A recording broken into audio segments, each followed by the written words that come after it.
विदेश मंत्री सुषमा स्वराज ने भारत चीन संबंधों को नया आयाम देने के लिए 6 सूत्री मॉडल प्रस्तावित किया है। स्वराज ने कहा है कि दोनों देशों को कार्योन्मुखी रुख, व्यापक आधार वाले द्विपक्षीय सहयोग, सामान्य क्षेत्रीय और वैश्विक हितों को साथ लेकर चलना चाहिए और सहयोग के नए क्षेत्रों के विकास, रणनीति संपर्क के विस्तार के साथ एशियाई सदी का परिचय कराने के लिए समान आकांक्षाओं को पूरा करना चाहिए।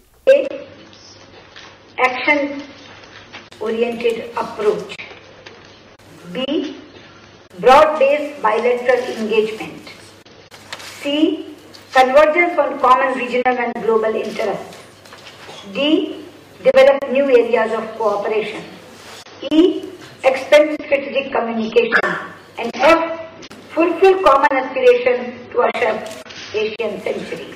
I hope that in your deliberations today you will cover all these aspects. ये रेखांकित करते हुए कि उनकी यात्रा भारत में निर्णायक जनमत के साथ नई सरकार आने की पृष्ठभूमि में हो रही है, विदेश मंत्री ने कहा कि प्रधानमंत्री नरेंद्र मोदी की अगुवाई वाली सरकार ने युवा, जोश से भरी और उद्यमशील पीढ़ी की आकांक्षाओं को आगे बढ़ाया है। रक्षा संबंधों के मुद्दे पर उन्होंने कहा कि दोनों देशों ने रक्षा संपर्कों और आदान प्रदान को स्थापित और उनका विस्तार करने समेत सीमा मुद्दे पर महत्वपूर्ण प्रगति की है।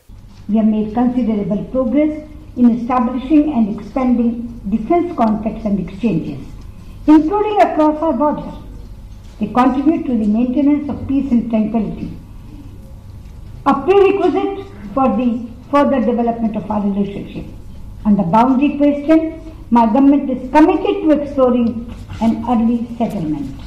विदेश मंत्री सुषमा स्वराज ने कैलाश मानसरोवर यात्रा के लिए दूसरा मार्ग खोले जाने के समझौते और भारत चीन के बीच 6 शहरों को आधुनिक बनाने के लिए आपसी सहयोग पर भी विचार विमर्श किया। Establishment of our first sister province ties between Gujarat and Guangdong. But what is of special resonance in my country is the understanding upon an additional route through Nathula for the Kailash Mansarovar Yatra.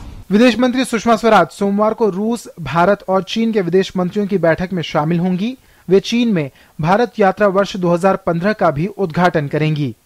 Sanjay Ghosh की report, DD news, Beijing.